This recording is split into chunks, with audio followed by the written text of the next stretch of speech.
What's up, all you wannabes? Today I thought I'd give you a tour of my indoor training setup that I use for Zwift and TrainerRoad and give you some ideas of how you can get started on a limited budget.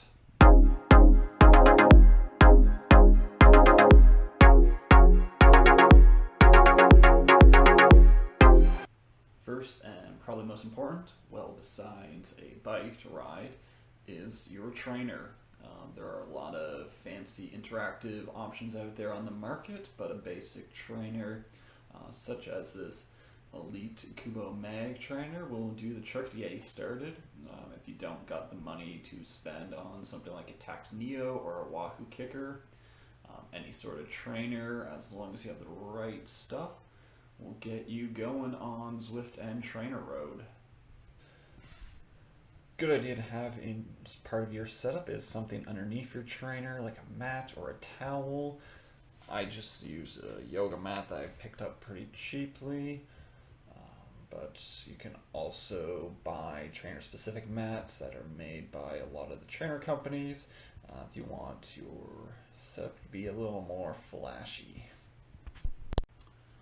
Next up, we got the speed and cadence sensor. I use the Garmin one, but there are a bunch of other ones out there on the market. Just make sure it transmits over either ANT or Bluetooth. Next up, I have the Stages power meter.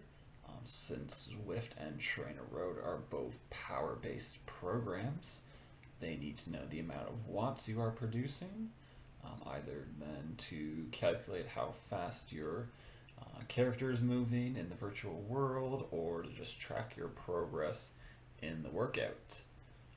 But if you don't have it in your budget to buy a power meter, even though their prices are continually coming down, all you need is just a speed and cadence sensor and a trainer with a known power curve. If TrainerRoad or Zwift knows the speed of your rear wheel, they can then use their virtual power software to estimate the amount of power you are producing based on the power curve of the trainer you're using, which then allows them to estimate the speed of your character or track your progress in the workout. The next piece of the puzzle for getting started on Zwift or TrainerRoad is either a Bluetooth or an ANT Plus dongle. Here I have just a basic ANT Plus dongle that I bought off Amazon that came over from Asia. That just takes all the ANT Plus data from my speed and cadence sensor and my power meter and transmits it into the computer to let the programs use.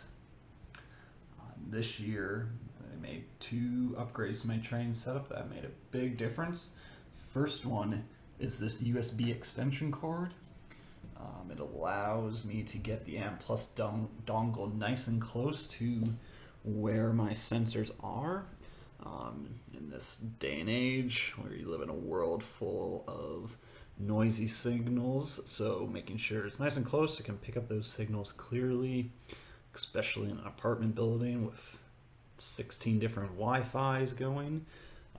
Having that extension cord has been great. Haven't had any signal drop issues at all this year. Second upgrade I made this year that has really improved my indoor training experience is this quad lock mount. It allows me to mount my phone easily onto my stem, so I can have the Zwift mobile app running or some entertainment like music or podcasts just in through my headphones and within reach. Another key part of an indoor training setup are the fans. Since you're indoors, not moving anywhere, you don't get the cooling benefits of the wind like you do outside. So having some fans to move the air around is a great idea. And if you're anything like me who sweats a lot and gets very warm, I also set up in front of a nice big window that can pop open as long as it's not too cold to get some more air movement going. Last but not least is a device to run Zwift or TrainerRoad on. I just use my laptop, which is an Asus gaming laptop, so I get some pretty decent performance out of Zwift. But you can use any PC or Mac to run it on.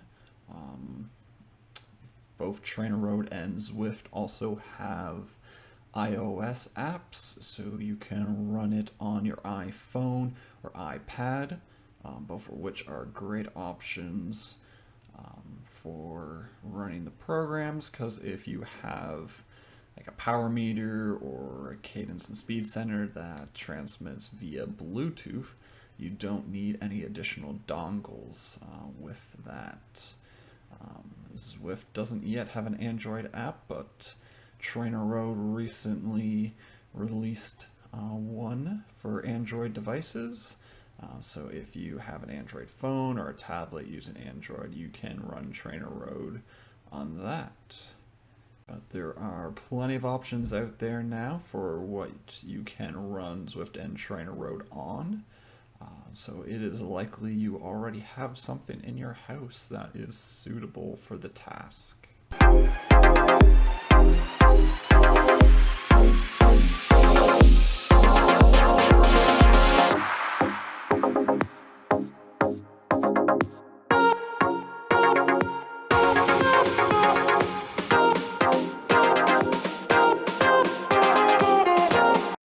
And I hope you enjoyed the video and found it useful. I'll leave some links down below in the description to some other useful articles to help you get started on Zwift or TrainerRoad. But in the meantime, if you enjoyed this video, make sure you give it a thumbs up and share it with your friends.